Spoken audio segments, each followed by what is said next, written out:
यहाँ दो सेंटेंसेस हैं, प्लीज ध्यान से देखिएगा। First is Nisha is more funnier than Natasha. Second sentence is my uncle presented me the more expensive watch. अब ये दोनों के दोनों सेंटेंस बिल्कुल गलत हैं। क्यों गलत हैं? फर्स्ट सेंटेंस है Nisha is more funnier than Natasha, यानी हमने निशा का कंपैरिजन कर रखा है नताशा से। जब भी हम किसी का कंपैरिजन किसी और के साथ करते हैं वहां हम कंपैरेटिव डिग्री का यूज करते हैं, और अगर किसी सेंटेंस में देन यूज हो रखा है तो इसका मतलब हम उससे पहले कंपैरेटिव डिग्री यूज करेंगे। देन से पहले कंपैरेटिव डिग्री फनियर है, फनी, फनियर और फनीएस्ट, यानी फनियर सेकंड और कंपैरेटिव डिग्री है। बट उससे पहले हमने मोर भी यूज किया है, वो बिल्कुल गलत है। क्यों गलत है? क्योंकि किसी भी सेंटेंस में हम दो कंपैरेटिव डिग्री यूज नहीं कर सकते, ये ग्रामेटिकली रॉन्ग है।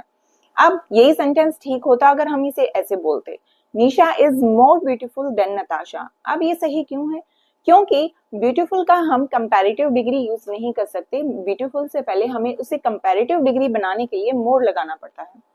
वैसे ही second sentence, my uncle presented me the more expensive watch. अब मोर एक्सपेंसिव वॉच यानी सबसे अच्छी, लेकिन यहाँ हमने किसी का कंपैरिजन तो नहीं कर रखा, यानी सबसे अच्छी। जब हम बेस्ट चीजों की बात कर रहे होते हैं तो वहां हमें सुपरलेटिव डिग्री यूज करनी होती है, ना कि कंपैरेटिव डिग्री, और इस सेंटेंस में हमने कंपैरेटिव डिग्री का यूज किया गया है। सेकंड चीज, दा के बाद हमेशा सुपरलेटिव डिग्री आती है, ना कि कंपैरेटिव डिग्री। दा के बाद हम मोस्ट यूज करेंगे। My uncle presented me the most expensive watch, यानी सबसे महंगी वॉच गिफ्ट की है।